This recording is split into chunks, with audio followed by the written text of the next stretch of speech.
Good morning. My name is Janie Montblanc, and on behalf of the Great Basin Fire Science Exchange and our partners, I would like to welcome you to this webinar titled Science Gaps, Modeling and Efficacy of Fuel Breaks, presented by Doug Shinneman with the Usgs, Russ Parsons with the Forest Service, and Lisa Ellsworth and Claire Williams with Oregon State University. This is the third in our Fuel Breaks webinar series, and I'll bring up a slide here. Next week's webinar is on targeted grazing for fuel breaks, and you can find details and registration on our greatbasinfirescience.org website. Before I introduce our presenters, I'll go over some webinar details. We're using the Zoom webinar platform, and its only drawback is that attendees can't see each other. So if you'd like to put your name and affiliation in the chat, that would be great. If you have technical questions, please type them into the chat at any time, and I or my co-coordinator, Corey Guker, will address them. If you have questions about the presentations, please type them in the chat, and I'll field them at the end of all the presentations. Now, I'll introduce our presenters. Doug Shinneman is a research ecologist with the USGS Forest Service and USGS Forest and Rangeland Ecosystem Science Center, and will discuss fuel breaks, science, and data gaps and how we are addressing them. Russ Parsons is a research ecologist with the US Forest Service and will discuss fire and fuels models. And Lisa Ellsworth is a fire ecologist and Claire Williams a student, both with Oregon State University, and they'll discuss the SageSTEP project results on the most effective treatments for constructing fuel breaks. Welcome all, and thank you so much for being here today. Now I'll stop sharing. And Doug, if you want to go ahead and share. Okay. You see that main screen okay? Yeah, looks great. Great. Okay. Well, thank you, everyone. Appreciate the opportunity to give this presentation. So I first want to acknowledge the many researchers involved in the fuel break science I'll discuss today. These are individuals with diverse expertise, including fire behavior, fire ecology, vegetation ecology, and wildlife biology, among other fields. And they represent various offices of the USGS, the Forest Service, and the Bureau of Land Management. Several of these folks have been instrumental in identifying research needs for fuel breaks in the arid lands of the interior West, and have largely served in lead PI roles to carry out that science. And these individuals are working on various field break related projects, some of which are closely related while others are distinct, certainly complementary. And I also want to acknowledge the support of our agencies and the Joint Fire Science Program, who have funded much of the research I'll discuss today. So fuel breaks are human modifications in fuel characteristics that affect fire behavior and more readily facilitate wildfire control. Key objectives of these modifications include reducing fire line intensity and related fire behavior, including flame length, rate of spread, and spotting distance. And fuel breaks thus provide wildland firefighters safer and more strategic locations to fight fires or to perform other operations. And when creating a network of fuel breaks, there's also the potential to strategically compartmentalize the landscape and contain fires before they become too large to control. In the Great Basin, 3 types of fuel breaks are commonly used: mode fuel breaks, which essentially redistribute fuels; brown strips, which are maintained to be devoid of vegetation; and green strips, which are planted with species that hold moisture later in the fire season and are less flammable. So it's been estimated that there's been at least 45% in the loss in the area of sagebrush relative to its historical distribution, which once covered over 500,000 square kilometers in the Western US, and roughly half of which is located in the Great Basin. And although fire played a natural role in these landscapes, it's now a primary threat. A 2015 USGS publication reported that 18 million acres burned in sagebrush vegetation types between 1984 and 2013. And most of that area was in the Great Basin. And more recently, or a little more recently, during 2015 to 2017 alone, over 3.2 million acres of sage-grouse habitat burned in the US, and most of that area was also located in the Great Basin. And there's also evidence for increased annual area burned and larger fire sizes over recent decades in portions of the Great Basin, and some of these fires have exceeded 500,000 acres in size. And these fire trends are occurring in large part because throughout much of the West, but especially in the Great Basin, intact sagebrush communities are being invaded by non-native annual plants, especially cheatgrass, that dry early in the fire season and promote frequent fires. And as a result, native sagebrush plants can't recover, and entire landscapes are converted to fire-prone annual grasslands. These fire-prone landscapes degrade rangeland resource values, they threaten human development and safety, and they provide inadequate habitat for numerous sagebrush-dependent species, including the imperiled greater sage-grouse. So in response to these threats, the Department of Interior developed the Integrated Rangeland Fire Management Strategy in 2015, which called for a science-based strategy to reduce the threat of large-scale rangeland fire to sagebrush ecosystems in general, and habitat for the greater sage-grouse and other sagebrush-dependent species more specifically. And the potential for field breaks to help achieve these goals and conserve sagebrush ecosystems was recognized in these documents, but field breaks were also considered a high priority for scientific research, largely because they're so poorly studied, and especially in dryland environments, including sagebrush. Then in April of 2020, our previous Secretary of the Interior signed a decision to construct and maintain 11,000 miles of strategically placed field breaks to control wildfires within a 223 million acre area that's centered on the Great Basin. And you can see the 11,000 miles that have been proposed. The field break locations that have been proposed as indicated here by the black lines in this map. And this is an ambitious plan for implementing a network of field breaks throughout the Great Basin region, one that will be in addition to the thousands of miles of field breaks that already exist. So given the recognition of both the potential utility of field breaks as well as scientific uncertainty about them, the BLM requested that the USGS perform a review of the scientific and management literature to assess what is known about the effects and effectiveness of field breaks in sagebrush-dominated landscapes of the Great Basin. And I'll only briefly summarize that review, which I co-authored with USGS and US Forest Service colleagues, and was first published in 2018 as a USGS open file report, and later in 2019 in the journal Frontiers in Ecology and the Environment. But our primary objectives were to first review the threat of wildfire in the Great Basin, second, explore what is known about the effectiveness of field breaks in sagebrush landscapes, third, discuss known and potential ecological effects of field breaks on plant and animal communities, and then fourth, identify gaps in our scientific understanding of the ecological costs and benefits of field breaks. So the first question we addressed in this review was to determine how well field breaks work in sagebrush landscapes. And there's certainly ample anecdotal evidence that they work, as illustrated in these photos from Idaho. And to help design treatments and plan effective field break networks, information has also been obtained from the expertise of agency fire and fuels personnel. But we often have a limited information and incomplete records in agency databases regarding when and under what conditions field breaks were actually effective. And until recently, we didn't even have a comprehensive database of field break locations and treatment histories. Another source of information for gauging effectiveness of field breaks can come from both non-spatial and spatially explicit fire behavior models, but until recently, there's been very little of that type of analysis, and especially for dryland ecosystems. We also examined the potential ecological effects of field breaks within a framework of expanding spatial scales. This included investigating how field breaks are likely to affect plant and animal communities due to the changes in vegetation structure and composition from both the initial treatment effects, but also the repeated maintenance that's required for field breaks. And we looked at the literature to see how that might affect conditions both within the field breaks, but also along edges.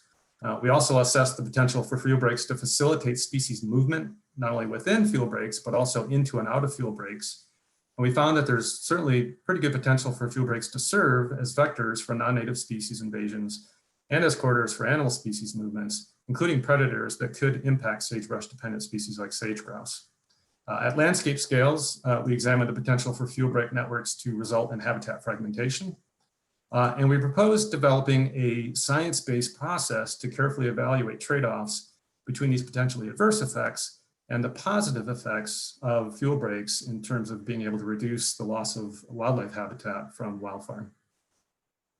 So a key takeaway from our review was that there was relatively little peer-reviewed science on the ecological effects of field breaks in dryland ecosystems, whether at site or landscape scales.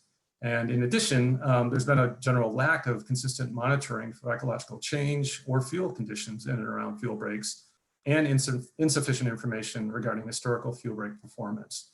And this suggests a problem, and that is that the agency's tasked with designing, implementing, and maintaining fuel break networks in sagebrush landscapes often lack empirically derived guidance to maximize fuel break efficacy at reducing wildfire spread while minimizing potential negative ecological effects. So after identifying these many data and science gaps concerning fuel breaks, the USGS sought to fill those gaps by partnering with experts and researchers at the U.S. Forest Service, the Bureau of Land Management, universities, and elsewhere. An overarching research objective is to develop a suite of science products that will help agencies to optimize fuel break effectiveness and minimize negative effects. And we're engaged in numerous research projects, including creating a comprehensive spatial database of fuel breaks, performing a retrospective analysis of fuel break effectiveness, developing sampling and monitoring protocols for fuel breaks, developing fire modeling approaches to determine efficacy of fuel breaks in terms of individual fuel breaks, but also alternative fuel break network configurations, assessing the proliferation, connectivity, and consequences of invasive fine fuels in relationship to fuel breaks, and examining the potential of fuel breaks to protect various natural resources. And I won't have time to cover all this research, obviously, but I'll highlight a few things here in this talk. So one of the first things we did was to create a comprehensive spatial database of existing fuel break locations and treatment histories in the Great Basin. And we accomplished this by combining fuel break information from various agency data sets and then standardized and cleaned those data to develop this final fuel break coverage. But we implemented a questionnaire process too, where we sent out questionnaires to BLM field offices and asked them to add missing information or correct field correctness. And in fact, we're already using the historical fuel break database to conduct a retrospective assessment of fuel break effectiveness for containing rangeland wildfires within the Great Basin. Brianna Brussy and others are using Bayesian statistical models to quantify the conditions that are associated with fuel break success. And here by success, we mean that the fire interacted with a fuel break, but it didn't actually breach the fuel break. The objective of this study is to estimate the probability of fuel break success based on various data that are indicative of fuel break performance over the last 35 years under various environmental and fire conditions. So that includes fuel loadings, vegetation types, weather conditions, accessibility to roads, and the properties of the fuel breaks and the fires themselves. We're quantifying these model effects by different fuel break types, but also among environmental categories that represent the relative resistance of sagebrush systems to invasive species and their resilience to fire. So these are some preliminary results, but here we can see the modeled probabilities of success have decreased, as represented by the dashed black line, when there was a greater portion of the fuel break in contact with the fire, when fires were bigger, and when fuel break treatments were older. None of that's necessarily a big surprise, but what's also probably shown here by the fainter colored lines is the performance of different fuel break types under different environmental conditions.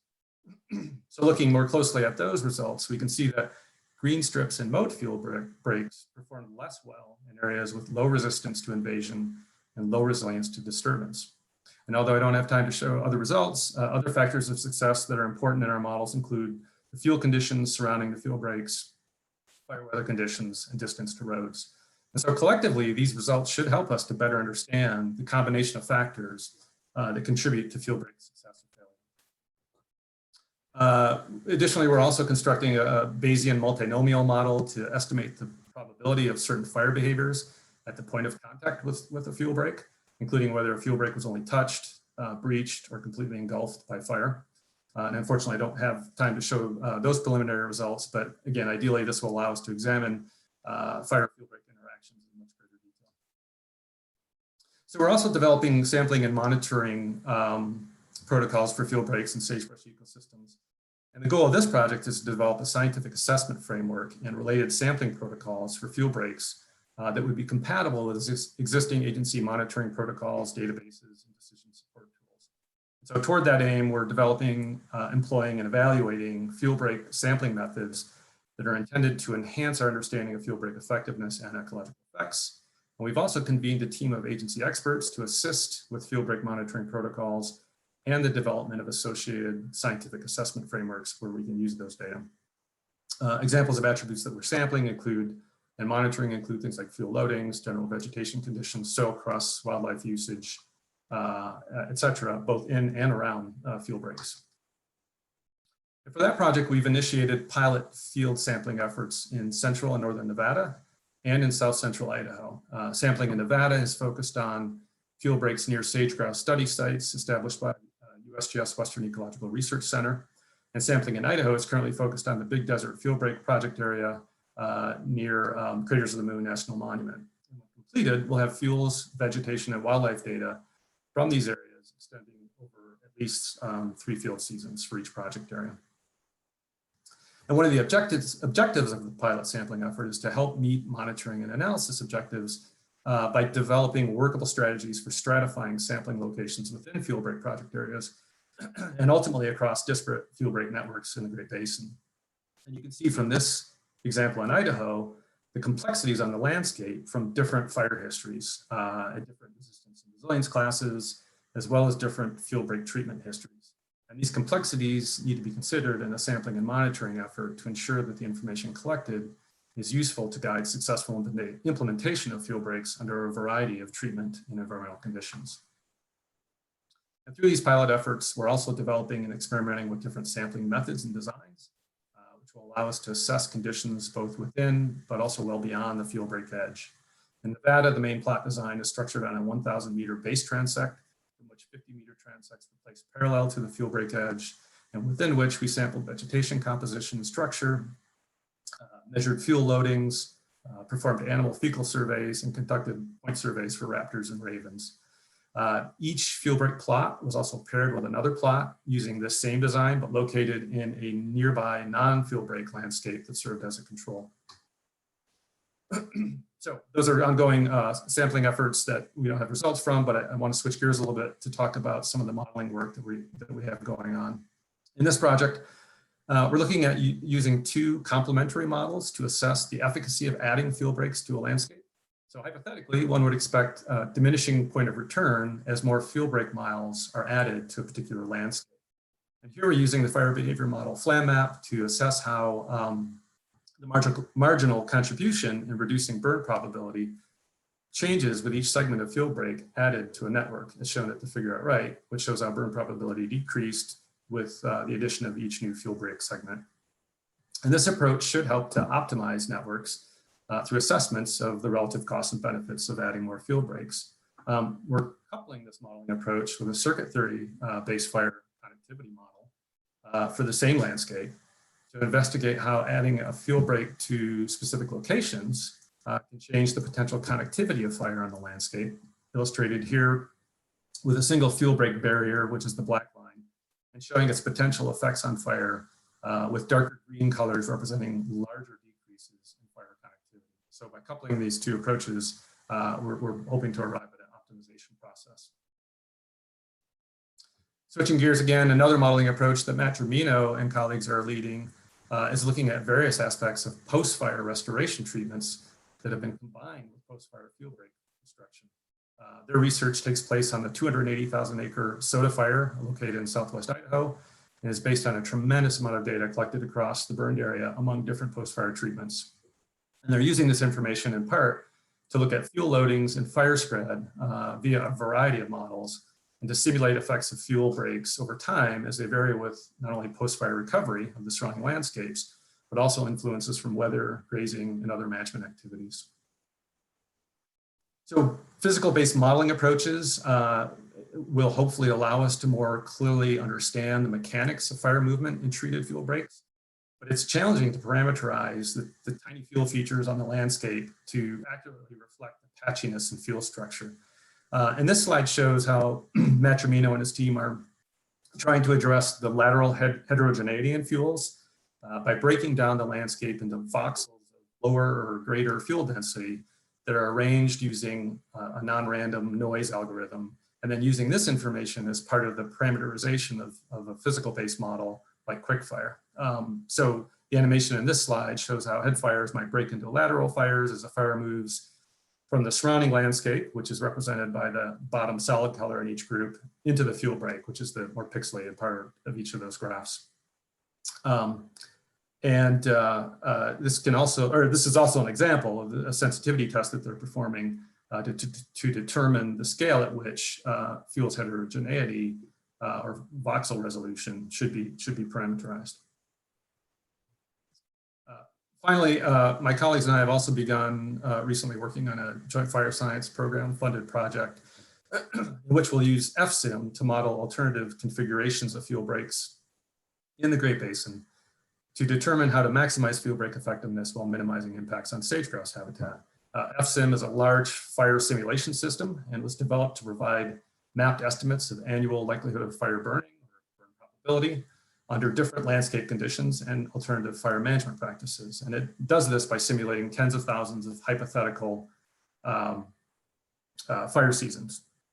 And in this modeling framework, we can assess fuel break performance at the large ecoregional scale of the Great Basin by first identifying initial fuel break performance metrics based on expert opinion, using results from our retrospective performance analysis and data from our fuel break sampling efforts.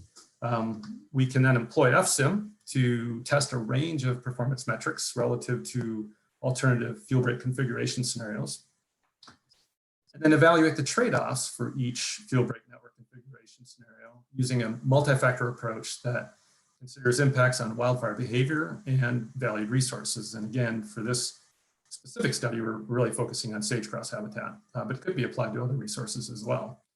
And this research framework facilitates continued design adjustments based on evaluation, improved performance metrics, and as new information becomes available.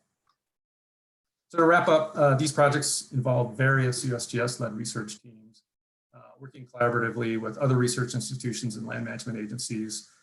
We've also assembled a diverse team of agency advisors located throughout the Great Basin and beyond with expertise in fuels, wildfire, wildlife monitoring, and other areas. And through this collaborative approach, we aim to develop a suite of peer-reviewed field break science products that not only fill key science gaps, but that are useful to practitioners and compatible with agency objectives. And so this approach really follows the objectives set forth in USGS's recently published Wildfire Science Strategic Plan that emphasizes the production of high-quality, relevant, groundbreaking fire science that is obtained in large part through the engagement of stakeholders in our science. And with that, I'll thank you for listening to my talk. Thank you so much, Doug. All right, and while Russ is bringing up his presentation, actually, Doug, I think you have to stop sharing before Russ can start sharing. I just wanted to remind everyone you can put the questions in the chat at any time. If you want all the attendees to see your questions, you have to choose panelists, all panelists and attendees in your to drop down. I haven't figured out yet how to change that default setting that's just a panelist. But if you don't care, that's fine. I'll be fielding them at the end anyway. So just wanted to let you know. I'm trying to close with my Zoom. Oh, there we go. Okay. There. Okay, great, thanks.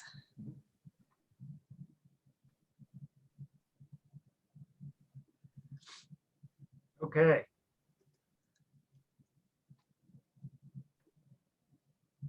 We're seeing your email. Oh, gosh. Okay, sorry. I gotta share the different screen then. Yeah.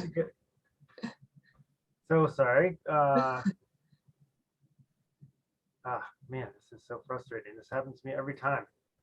Okay, hold on.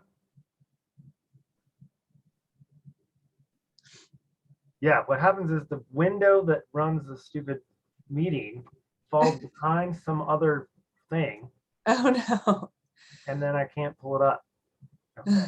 Well, while you're working on that, I can ask Doug, you got a few questions. The first one was actually from me, and it was, how do you define fuel break success? Is it just a fuel break stopping a fire? Yeah, that's a really good question. It's challenging to look at that objectively in a retrospective way, and that's why we've come up with methods that look at the actual interaction of the fire with the fuel break. Was the fuel break a factor? And of course, there's also the factor in actually stopping or limiting the spread of a particular fire.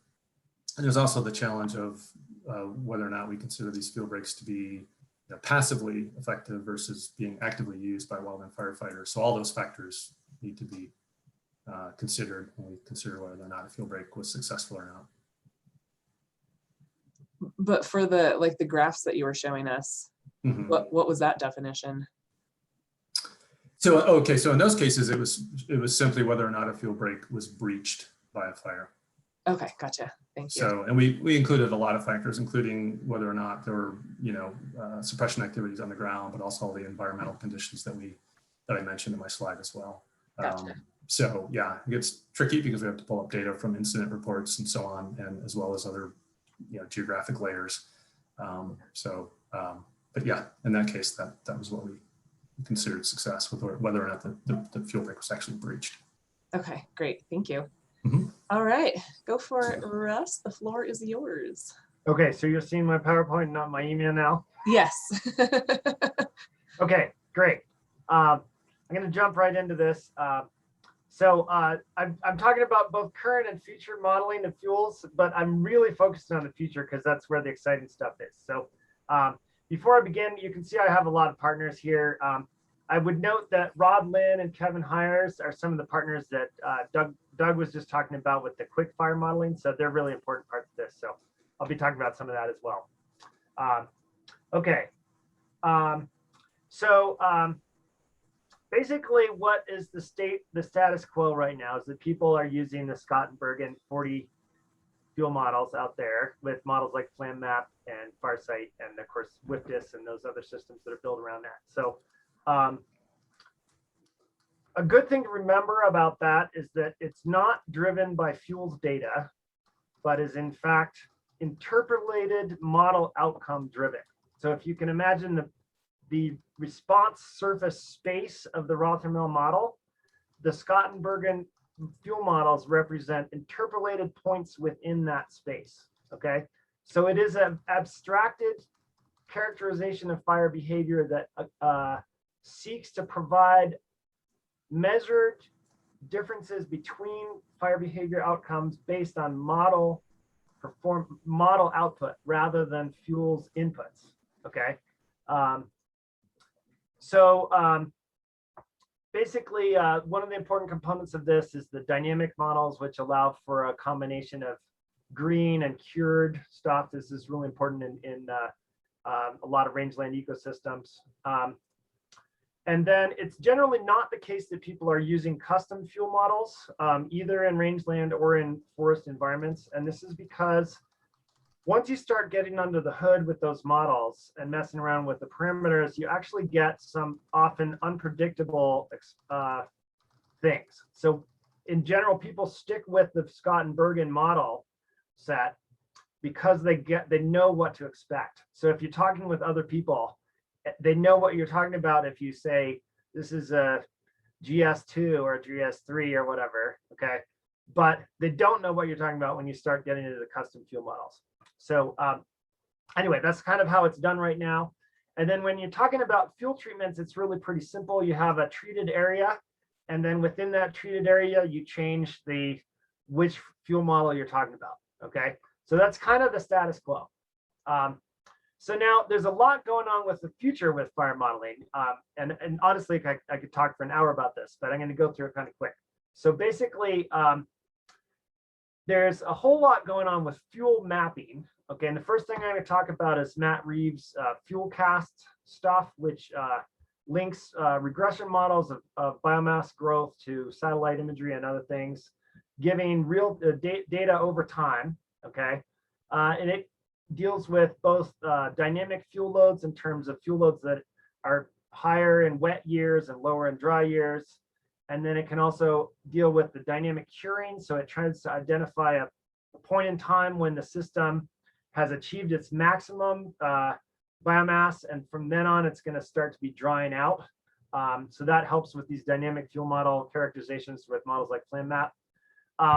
Then there's a whole lot of really interesting work going on with high resolution fuel mapping, both with UAS and other imagery sources and LiDAR data. And then there's a whole nother area that's kind of where AI and data fusion is being used to bring data together from different sources and come up with stronger understandings and building associations. I know that Lisa Ellsworth has been working on some cool stuff along these lines. I know maybe that's not your topic of today's talk, but I just wanted to point that out. Then there's some other really cool things in the 3D fuels world where we're developing modeling systems. I'm going to talk about two that I've been involved in, stand fire and fast fuels. And then particularly there's this really remarkable shift to the potential for 3D fire models to be used on our projects. And so I'm going to talk about that. This is just zooming through some of the stuff from Matt Reeves' Fuelcast, and here's the website for that. I would definitely encourage you to look into that. So this is a reference area, just looking at some data. I pulled out the data for earlier this week, okay? And there's all sorts of data layers that are put out on a frequent basis. This one is basically a regression model driven fuel load, and it so it's giving you a map of where the fuel loads are up or down. And so this is continuous data, and then it can be classified into these Scott and Bergen models. So what you see is if you have a productive area and its fuel load got bumped up, it'll shift classes in the Scott and Bergen model. So that's a nice way to connect those dots.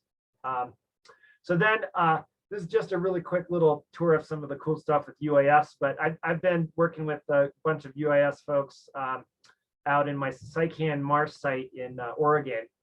And this is what you see with the typical aerial photo. And you zoom in, you start to see the shadows of the trees. This is what the drone sees for that same location. And as you zoom in, you can pick up, individual sticks on the ground and patches of small, low shrubs. So like, this is amazing imagery. And then one of the really cool things is that you can collect that data and you can make these 3D models. So it's like a LiDAR-like data set, but for a local area. And this is built from the drone imagery.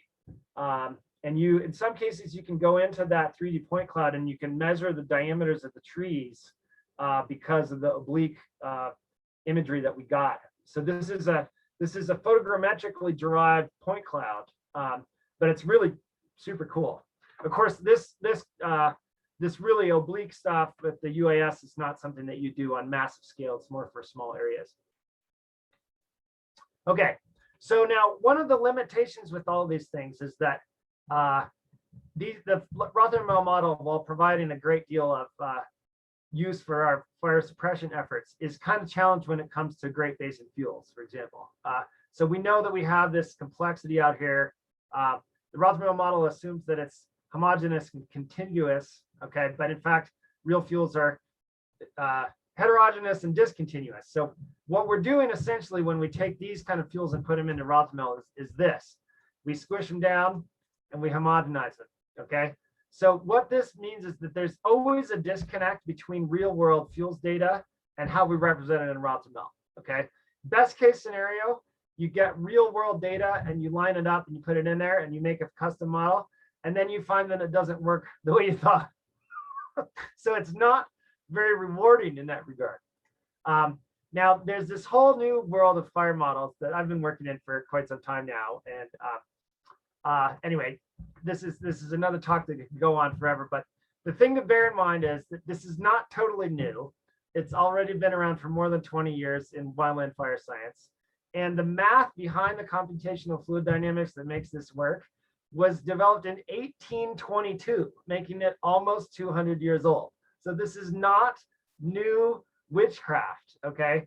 I hear a lot to that effect. So similarly, back in the day when Boeing was making an airplane, they would make a scale model and they test it in a wind tunnel. But now they build it in a computer and they simulate the wind flow over it in a computer and they move on and build the airplane. They do not need the wind tunnel anymore. Why? Because this is established science.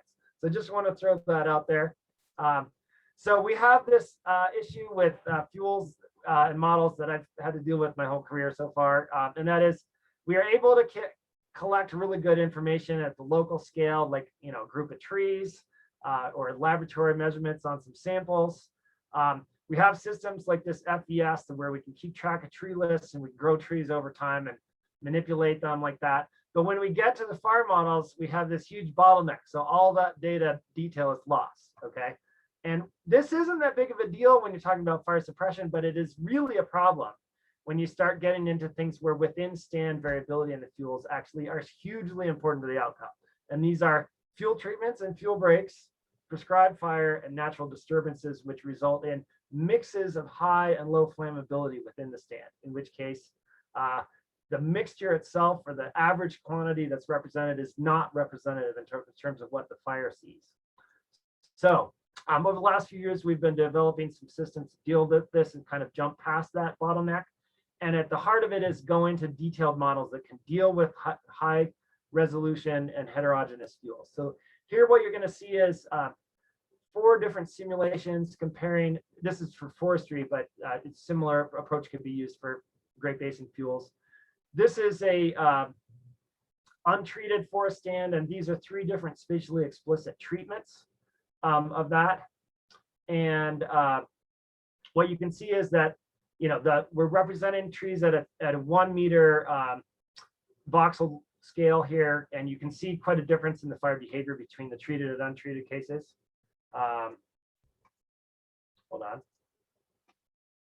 on. But what we've realized is that over the years, this stand fire setup, which I don't have time to get into great detail, but it's really cool because it gives people a way to take their inventory data and get it into 3D models. But ultimately, to make this work for more people, we need to make this possible to work over large scale. So we've been developing this thing called Fast Fuels, which basically leverages the tree map layer that Karen Riley came up with at the Fire Lab, links it with our stand fire platform, and ends up adding a whole lot of value in 3D. So the idea with this is that we have these good models, or the physics models, but we still have been limited by data.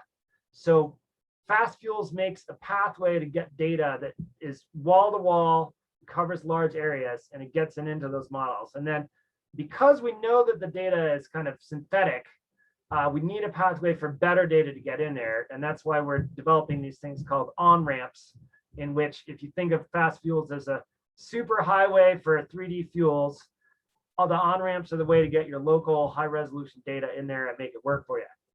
So here is an example Fast Fuels data set, and you can see that individual trees are described in 3D. The different colors represent species, and within each tree there's actually variability in bulk density and other properties. We can then take these very efficient 3D raster data sets and we can pump information through them. So in this case, we're representing a spatial gradient of fuel moisture or foliar moisture, and it's playing through the map through an example landscape gradient down to the very tree voxels themselves. And then similarly, we can take the tree level detail that we retain in this data structure, and we can manipulate the data at the individual tree level. So if you're talking about forestry and you want to do a fuel treatment, you can query the data on diameter and species and decide which specific trees you want to cut. Okay, then you can eliminate those from the model, modeled fuels, and then run it through a 3D fire model. So here's a 3D fire model example. This is with quick fire.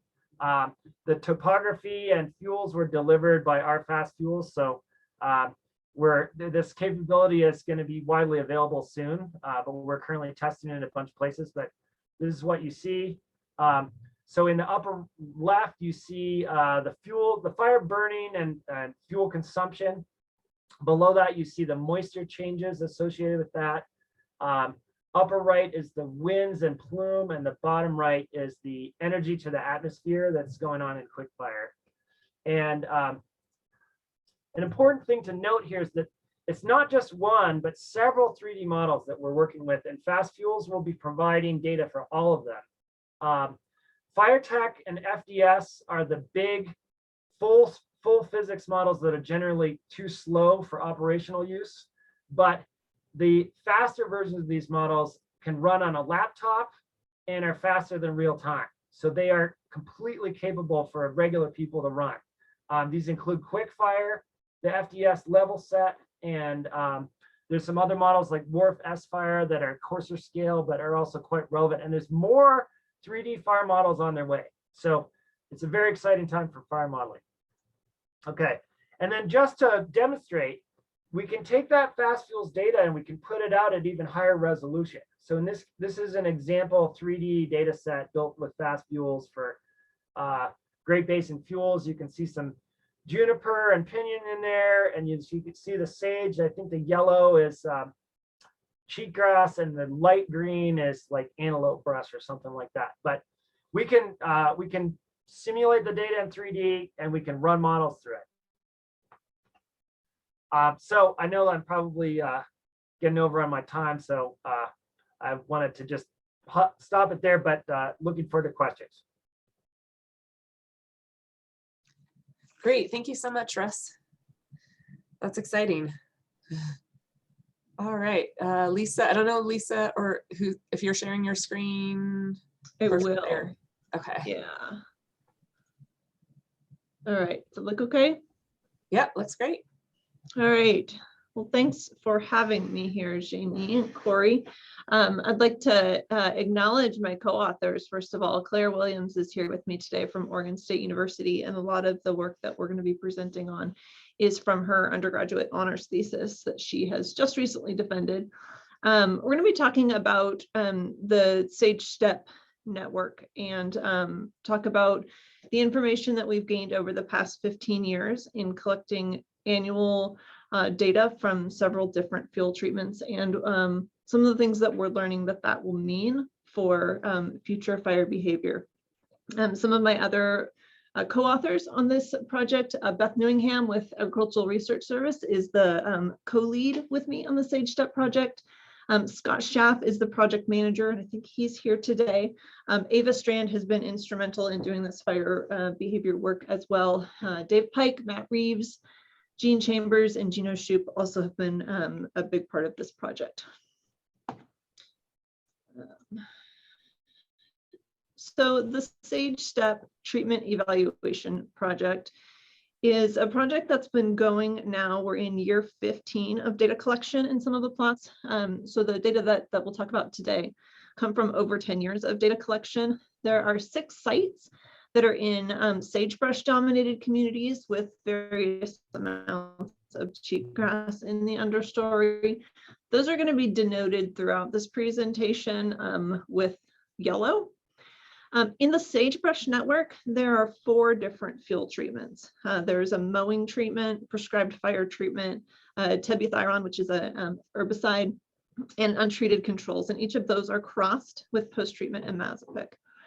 There's also a woodland network. There's 11 sites in that woodland network that span the 3 phases of juniper expansion. And in that network, we've got mechanical, a cut and drop juniper treatment, prescribed fire, and an untreated control. And this map shows the distribution of those sites across the Great Basin. So we have broad representation, and I'll be showing 10 years of data. There's been lots of research in these plots on plants, soils, wildlife, resistance and resilience, climate, hydrology. But for the next few minutes, we're going to be rethinking those vegetation specifically as fuels and thinking about the impacts of the different treatments on the potential for future fire behavior. So some of our research questions: which fuel treatments have the greatest impact on potential fire behavior in sagebrush and woodland networks? For how long do fuel treatments function as a fuel break, reducing the intensity and spread of future fire?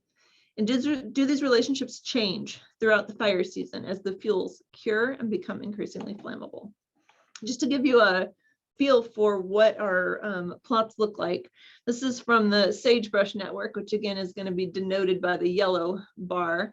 This is a pre-treatment fire plot. So pretty dense sagebrush canopy. The understory is a combination of perennial deep-rooted bunch grasses as well as some cheatgrass.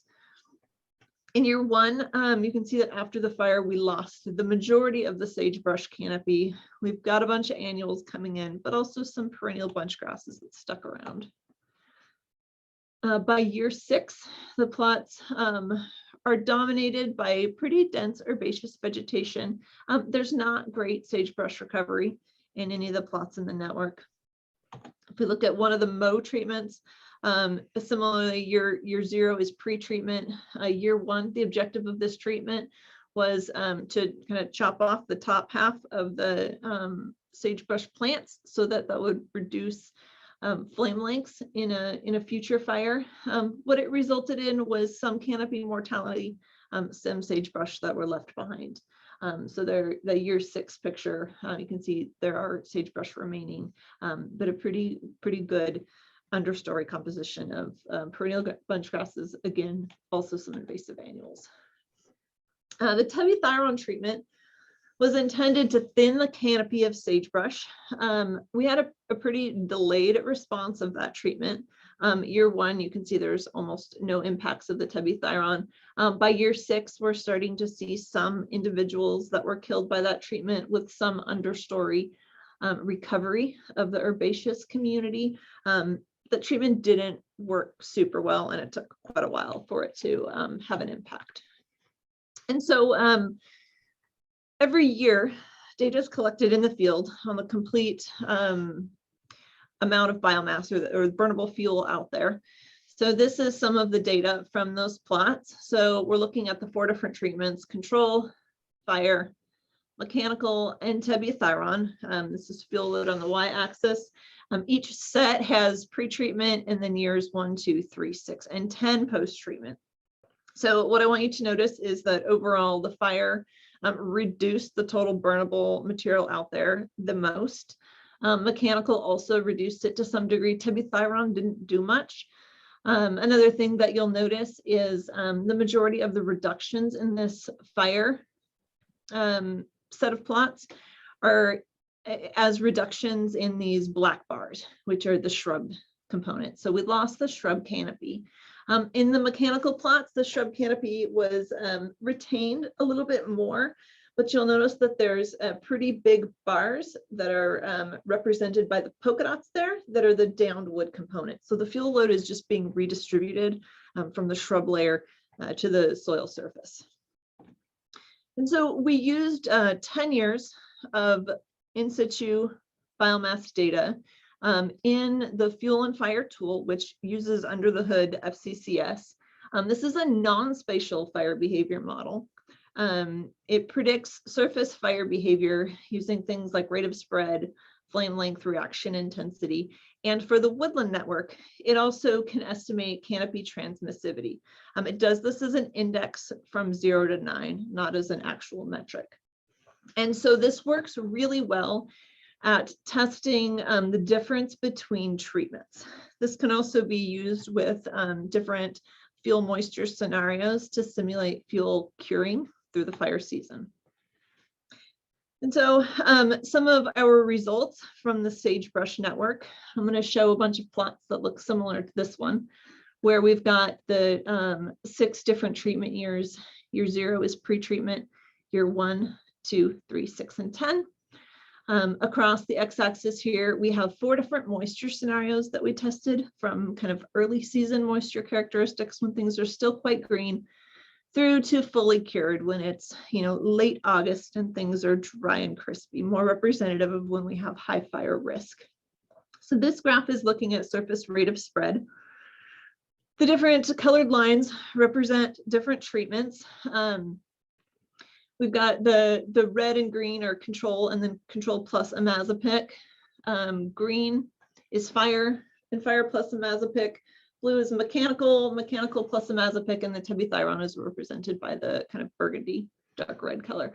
And what you'll notice is that in that first post-treatment year, pretty clear separation between the mechanical and fire treatments have much lower rates of spread than the untreated controls or the tebuthyrone, with really no significant impacts by the additional imazapic treatment.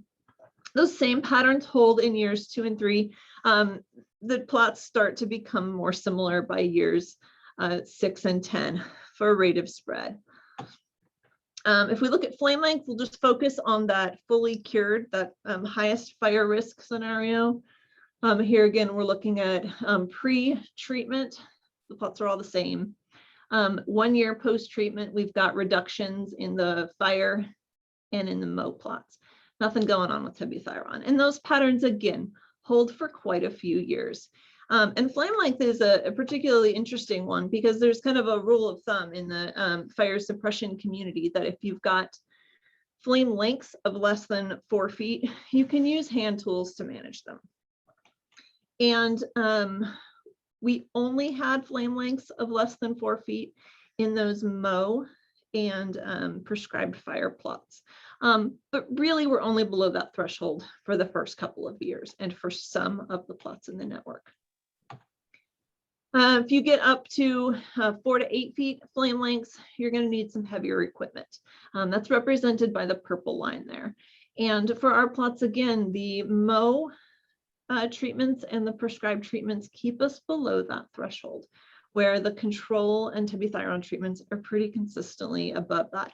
And if you've got flame lengths of over 8 feet, you're talking about more significant fire behavior. So I'm going to turn it over to Claire, and she's going to talk about the Woodland Network, which is now represented by the green bars. Yeah, so for the woodland sites, we evaluated only 3 treatment types. So those were the prescribed fire, the mechanical cut and drop, which you can see in the picture, and then the untreated control, which was just left as is to compare. And then within the Juniper Woodland Network, there are 3 different phases of tree development. So phase 1, there are very few trees. Phase 2, there's about an equal amount of trees and shrubs. And then in phase 3, it's mostly trees. So to give you an idea of what the sites would look like, this is the control sites. So we have year 0, which is the untreated, and then year 1 and 10. And the amount of shrubs and the amount of trees looks pretty much the same, which is what you would expect. So this is the prescribed fire sites with the same years. So the year 0 pre-treatment, and then looking at year 1, you notice that there are less shrubs and there's more bare ground, so there's less grasses. And then in year 10, you can see that the shrubs are starting to come back, but most of the trees are dead. And then there's also a lot of new grasses on the ground. And then this is, again, the same set of pictures, but for the mechanical sites. So you can see in year 1, all of the downed trees, which is really going to increase the downed woody debris.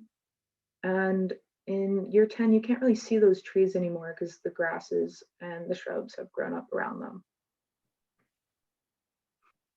So these are graphs of the surface fuel loads for each treatment type, and the graphs are all separated into the year first and then the woodland phase.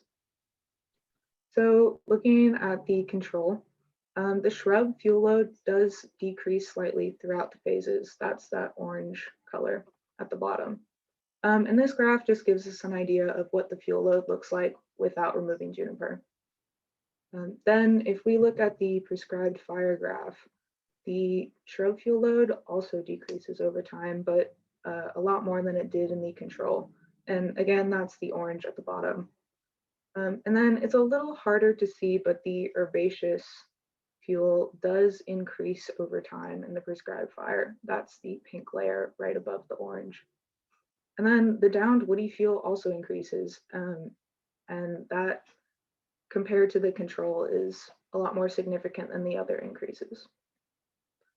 And then looking at the mechanical fuel loads, you can see that some of the shrub layer is retained over the 3 phases and over all the years. Definitely more shrub layer is retained in the mechanical treatment than the prescribed fire. Also, sorry, I was just going to say the downed woody fuels increase pretty significantly after the treatment, and that makes sense because the treatment's leaving the trees on the ground. So these are the surface fire behavior graphs, and this is similar to the setup that Lisa used. So we have the year 0 pre-treatment, and then 1, 2, 3, 6, and 10 post-treatment. And then on the bottom is the moisture content, but we're going to be focusing pretty much on the fully cured section.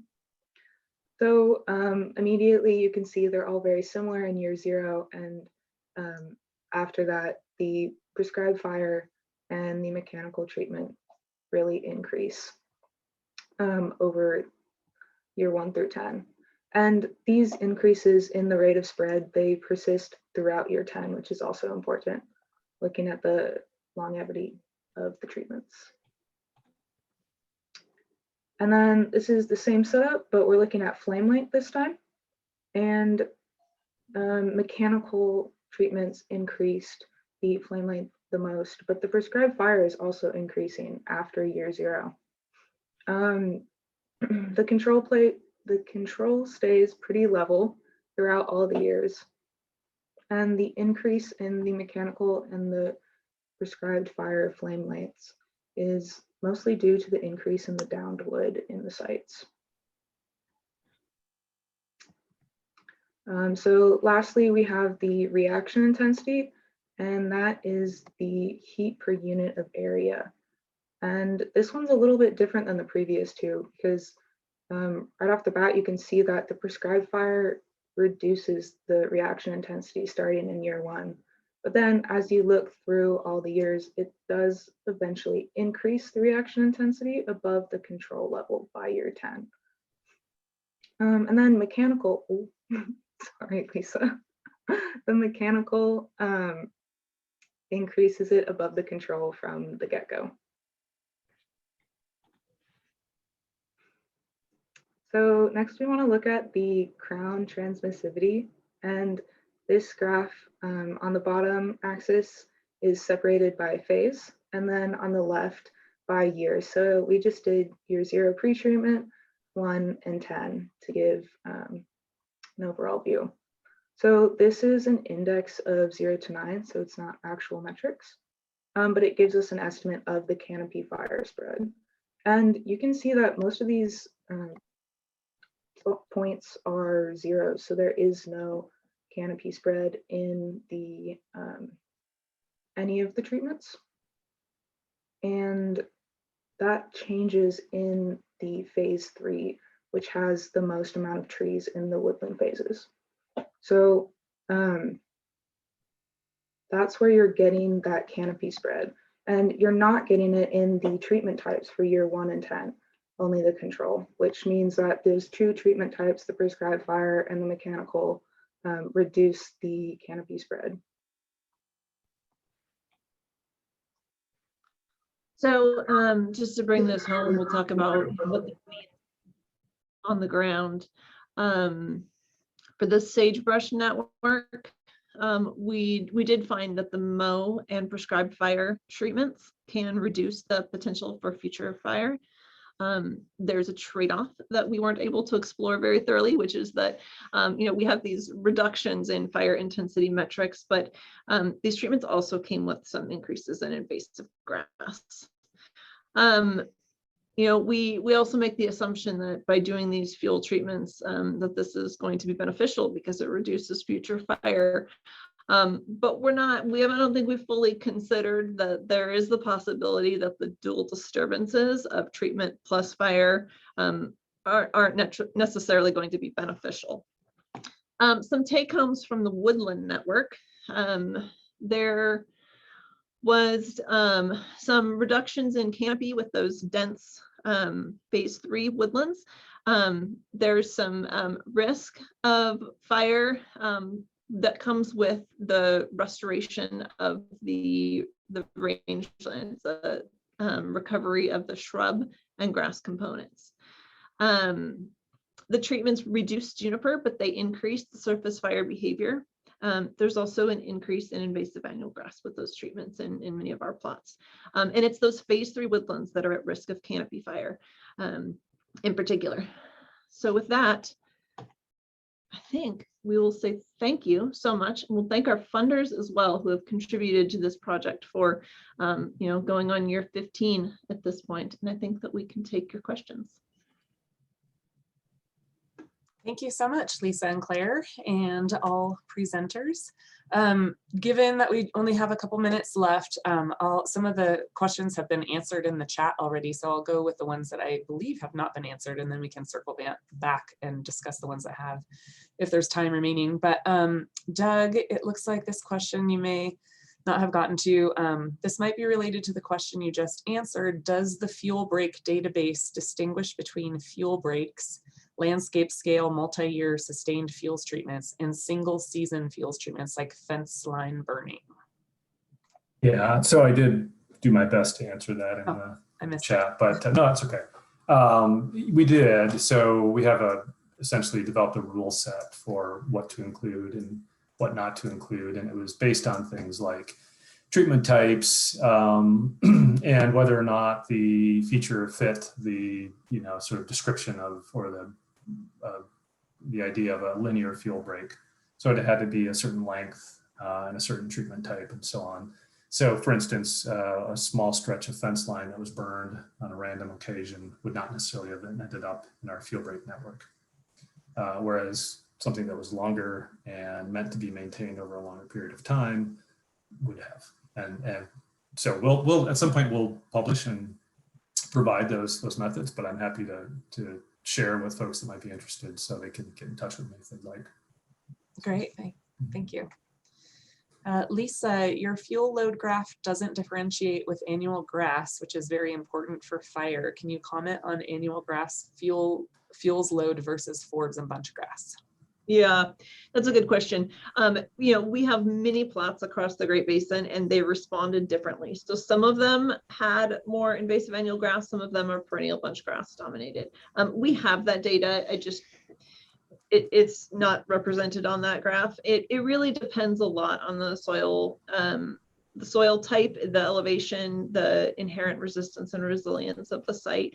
So the network spans a gradient of different amounts of cheatgrass, and kind of both ends of the spectrum are represented. Great, thank you so much. Let's see. I think you answered this, Russ, but it would be interesting to hear the answer. How much of your 3D physics-based model performance testing is taking place in rangeland ecosystems? Yeah, I did provide a fairly lengthy explanation there, but yeah, so the folks that Doug mentioned who are working with the Usgs on various aspects of rangeland modeling with quickfire, they've done more with that 3D modeling in those environments than I have for sure. But the fast fuels setup that we're building is going to work across the country, and it's going to leverage the best data we can going into this with rangeland types. And I think one of the things we're really excited about is that the whole concept of fast fuels is that it provides an initial, fairly well put together default data, but then it provides pathways by which all sorts of new data sources and information can flow into it. So it kind of plays an important role there, because in many cases, researchers are way ahead of the models in terms of the detail of data they can collect. So often there's this feeling that there's no place for that data to go, okay?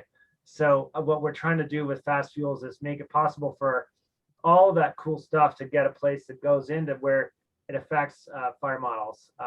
So yeah, it's just a very exciting time there. But yeah, we're looking forward to working with more people on that for sure.